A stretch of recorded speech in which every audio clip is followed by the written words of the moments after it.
Today, I'm going to be talking about microaggressions. The title of my talk is Beyond Thoughts and Prayers, which is a lot of sympathy that sometimes people who endure microaggressions receive.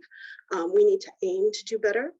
And aiming means that we're going to have actions interrupting microaggressions.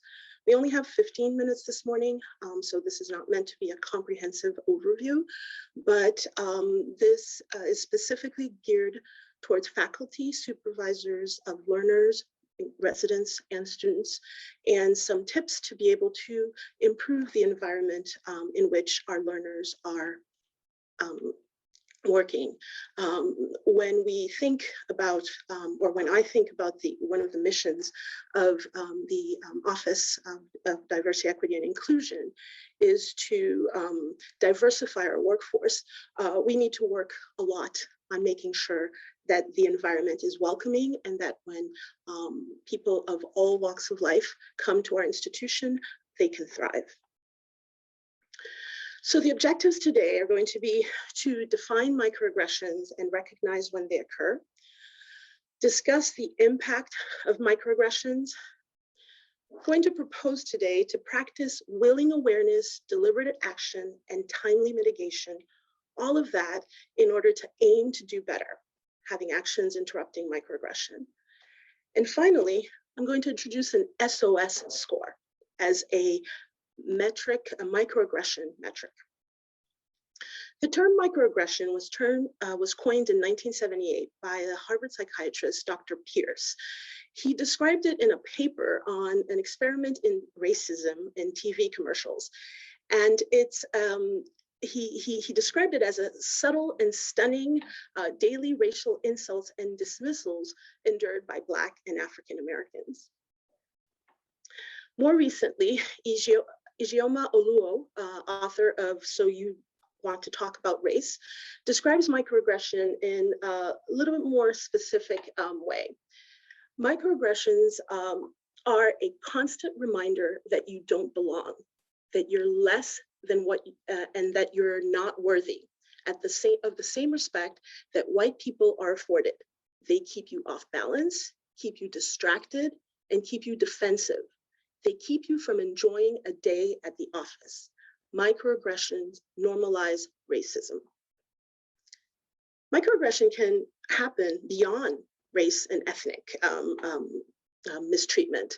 It can be anywhere from making assumptions based on a religious background that you cannot be a Canadian or an American. Saying when looking at people who are transgender, asking them whether or not they're a man or a woman, asking women why they are still not married, or people who are immigrant, or making assumptions that people cannot speak English well. So it comes in a lot of different ways. We further describe microaggressions under three different categories. They can be microassaults. Usually those are fairly explicit. They're actually intended to do harm, and they're usually conscious. Using racial epithets, having signage that display racist symbols. Micro insults, on the other hand, are a little bit more subtle. They demean your identity, especially when considering the context. For example, how did you get your job? Are you the environmental service person? Not assuming that you could be the physician or the nurse taking care of a patient. Micro-invalidation, they're also usually unconscious, but these tend to nullify the lived experience of the people who are suffering it. For example, all lives matter, or I don't see color. Those are micro-invalidations. Now, if they're microaggressions, what are macroaggressions and how are they different? Macroaggressions are overt, explicit acts of racism, like, for example, the murder of George Floyd that was visualized across the nation on TV. Microaggressions, on the other hand, are a lot more subtle. They happen actually quite frequently, and they're harder sometimes to identify, and they can be racist, sexist, ableist.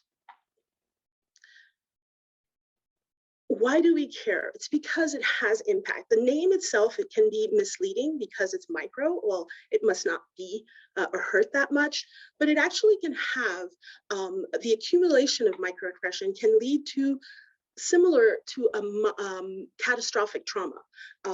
This can affect you emotionally. You may not feel like you can perform well. You need to adjust. You need to take some time because of the constant onslaught. And you can imagine as a learner in your first year or your sub-internship or your clerkship trying to learn the material from this, the subspecialty or the specialty that you're in and having to process all of these microaggressions at the same time.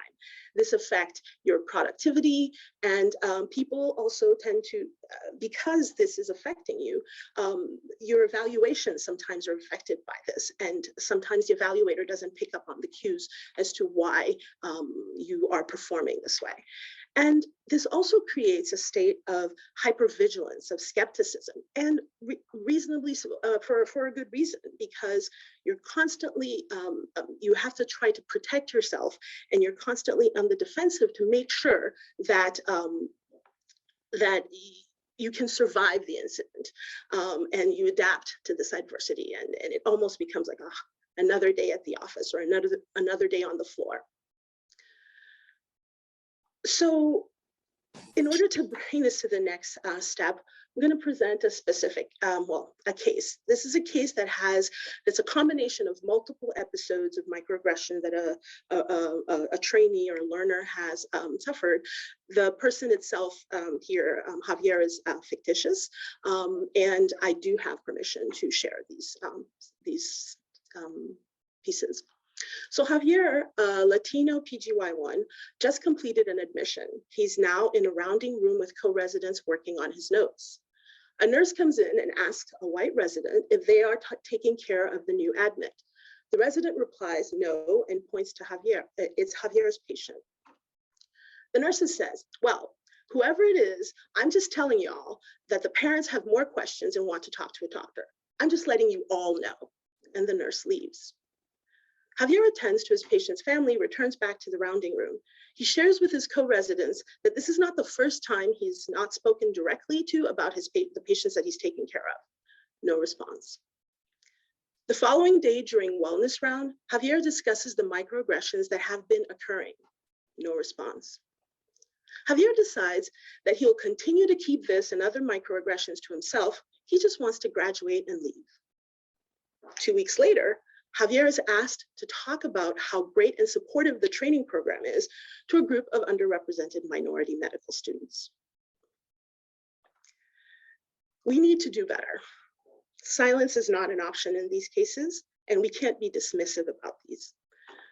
How can we do that? What are some tips maybe that could help us interrupt these microaggressions? We need to have willing awareness, deliberate action, and timely mitigation. Willing awareness means first educate yourself. We're in 2021. There is no reason why we shouldn't understand more about microaggressions. We have a wonderful library at UNMC, the Guggen Library, that has a very well curated collection on diversity, equity, and inclusion. It's time that we tap into the resources that we have.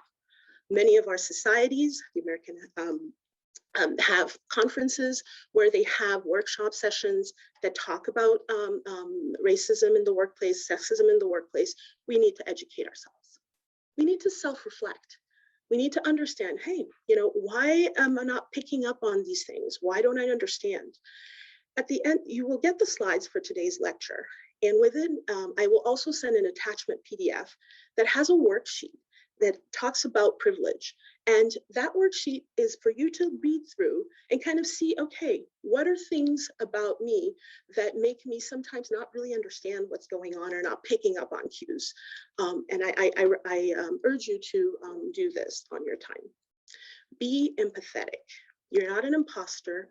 You're a supervising faculty. You want your learners to thrive, to understand the material, to be ready to take care of kids in the future, but you also want them to do this in an environment that is supportive. And so you need to make sure that you are in tune and empathetic with your learner. Be prepared. When you start your service week, when you introduce yourself to your learners and tell them that they can ask you any questions about the clinical cases and the science, you can also say they can also talk to you if they have issues with the climate or the work environment where they're in. It's particularly important in areas of high stress, like the ER and the floor. Be alert. You can't pretend in 2021 that you don't know some things are happening. Your learner is alert. Your learner has to be vigilant. In addition to trying to learn the material, get ready for rounds, your learner also has to try to look at their environment and make sure that they are safe. So you need to also be alert about that. The next step is deliberate action. When your learner comes to you and reports something to you, silence and not acknowledging microaggression is never the right answer. Take a deep breath. You probably have not been doing this. This is probably going to be your first time. Go ahead. Look at your learner, listen, and respect their cues. If the learner responds directly to the perpetrator, then don't overshadow their agency. Allow them to do that. Sometimes knowing and having this acknowledgement from the supervisor that this is not okay can provide some strength to the learner to try to confront a situation on their own. At the same time, it's important to evaluate the risk if approaching the perpetrator is something safe to do, and respect the learner decision if they decide not to.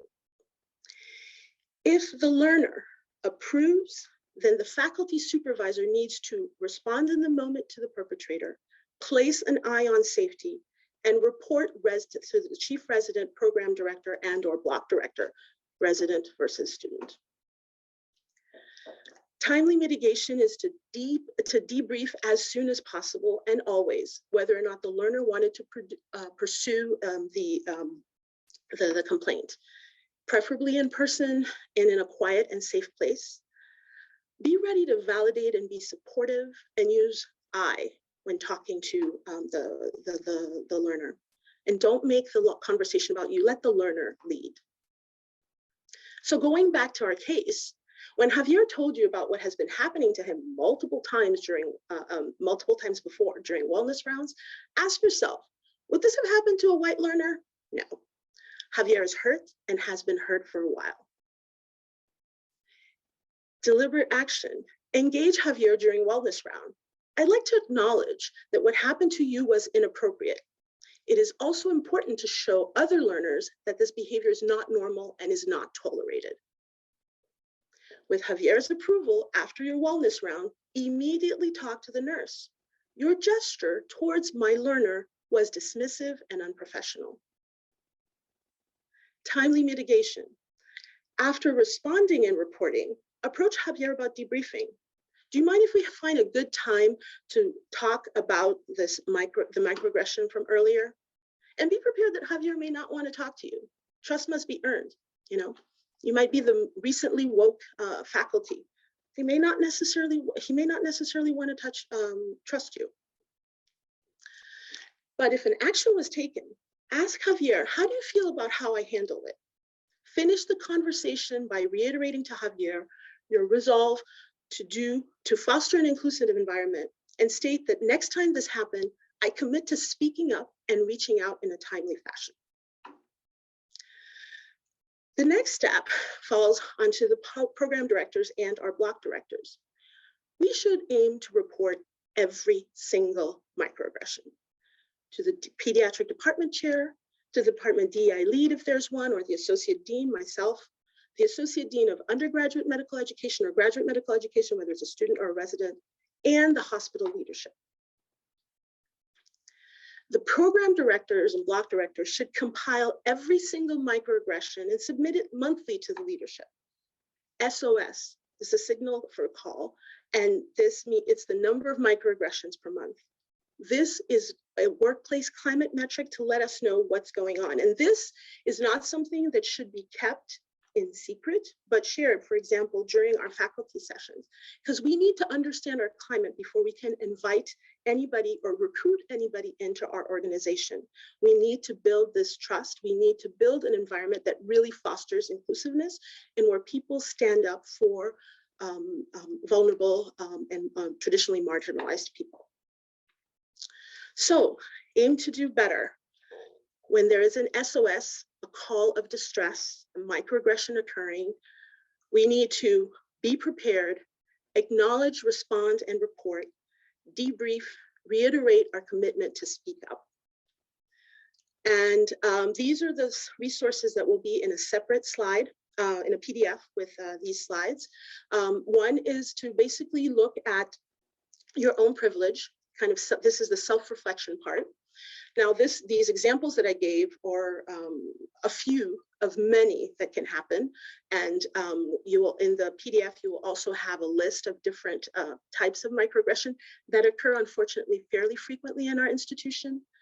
And finally, there will be a microaggression flyer where some people may not want to talk and something may have happened. You can refer your learner to this flyer, and there are ways that they can anonymously report or report on their own time the different aggressions that they've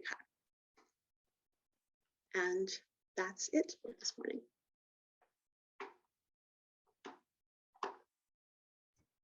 Thank you so much, Dr. Dallaire. I'm sorry that we only have 15 minutes to cover that incredibly important topic. I feel like you packed a lot of really high yield information into that. Thank you for the presentation and for sharing those slides and resources with us so we can go back. I want to make sure folks know we do have ongoing culture work at Children's, the Workplace Violence Initiative. There is some online training and skill building that actually explicitly talks about interrupting microaggressions. So if you or members of your team haven't taken that training yet, it is open to you, and please sign up for that. Because as Dr. Dallaire mentioned, many of these situations arise from interprofessional team interactions. And so this is a way we can kind of build shared language and understanding with the other members of the team who we're working with on the floors and throughout Children's organization.